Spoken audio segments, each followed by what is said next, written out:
ఏం బాబాయ్ ఇక్కడ ఈ గుంటూరు పార్లమెంట్ లో ఈసారి గెలిపేవారు ఇక్కడ జనసేన తెలుగుదేశం బీజేపీ ఉమ్మడి అభ్యర్థిగా పెమ్మసాని చంద్రశేఖర్ గారు పోటీ చేయబోతున్నారు. అలాగే వైఎస్ఆర్ నుంచి కిలా రోషి గారు పోటీ చేయబోతున్నారు. మరి వీరిద్దరు ఇక్కడ గెలిపేవారు అంటారు. ఇక్కడ కూటమి గెలుస్తుందని అంచనా వేస్తున్నారు సార్. కూటమికి సపోర్ట్ బాగుంది. బెమ్మసాని డాక్టర్ చంద్రశేఖర్ గారికి అభివృద్ధి పథకంలో ముందుకు నడిపిస్తారని, ఒక డాక్టర్ గాను ఆయన వైద్య అభివృద్ధిలోను కార్యక్రమాల్లోనూ బాగా చురుగ్గా పనిచేశారని, అమెరికా నుంచి ఇక్కడికి వచ్చారు. వారు చాలా కృషి చేసి పార్లమెంట్ గాను రావాల్సిన నిధులు తెప్పించి చాలా ప్రాజెక్టులు కానీ అమరావతి కానీ దానికి సంబంధించిన కార్యక్రమాలు రోడ్డు గుంతలు పడి ఉన్నాయి, అన్ని కార్యక్రమాలు చేస్తారని ప్రజలు బాగా ఆయన్ని సహకరిస్తున్నారు. బాగా సహకరించి ఓట్లేసి గెలిపిస్తారని మేము ఆశిస్తున్నాం సార్. ఏం సార్ మరి ఇక్కడ కిలా రోషి గారేమో ఇక్కడ లోకల్ అతను ఆయన కూడా మరి ఇక్కడ జగన్ గారు మరి వైఎస్ఆర్సీపీ తరపు నుంచి పథకాలు సంక్షేమ పథకాలు అన్ని అందజేస్తున్నారు. మరి ఇక్కడ ఆయనది ఎలా ఉంటుందండి? మరి ఇక్కడ లోకల్ నాన్ లోకల్ అని ఏం లేదు సార్. మన పార్టీ అభివృద్ధి మనకు ముందు పనిచేసి అభివృద్ధి చెందేవాళ్ళు కావాలి.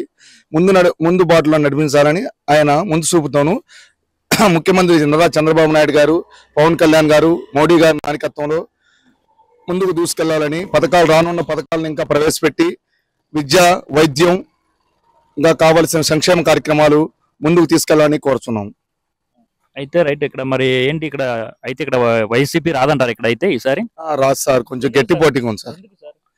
సంక్షేమ పథకాలు ఇచ్చినా కూడా బాధుడు కార్యక్రమం, చాలా కార్యక్రమాల్లో ఆయన ముందుకు దూచిపోయి 8 సార్లు కరెంటు బిల్లు 9 సార్లు పెంచారు. అంతేకాకుండాను ట్యాక్స్ 15% పెంచారు, చెత్త పన్ను వేశారు.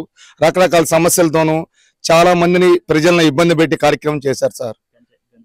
గంజాయి విచ్చలవిడిగా డ్రగ్స్ కార్యక్రమాలు బాగా విచ్చలవిడిగా యువత పాడైపోయి ఉద్యోగ నిరుద్యోగులకి సంకల్పం లేకుండా నిరుద్యోగులు బాగా పని లేకుండా, ఉపయోగం లేకుండా, కూలీ లేకుండా, ఏమి లేకుండా జరుగుతుంది కార్యక్రమం. ఇక్కడ మళ్ళీ ఆంధ్రప్రదేశ్ రావాలంటే గాడిలో పెట్టాలంటే నారా చంద్రబాబు నాయుడు గారు, పవన్ కళ్యాణ్ గారు, మోడీ గారి నాయకత్వంలో కేంద్రంలో ముందు చూపుతోను వాళ్ళ యొక్క నిధులు తీసుకొచ్చి పోలవరం ప్రాజెక్టు, అమరావతి రాజధాని ప్రాజెక్టు ప్లస్ యొక్క పెండింగ్ లో ఉన్న ప్రాజెక్టులు మొత్తం ముందుకు నడిపిస్తారని మేము కోరుచున్నాం.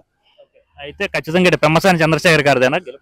బ్రహ్మచారి చంద్రశేఖర్ గారు 150,000 ఓట్లతోనూ గెలుస్తారని మాకు అంచనా. మా రూరల్ మండలం పత్తిపాడు నియోజకవర్గంలో మా లాల్పురం గ్రామంలో 6,000 ఓట్లు ఉండే 5,000 ఓట్లు ఆయనకేసి సహకరిస్తామని మేము కోరుచున్నాం.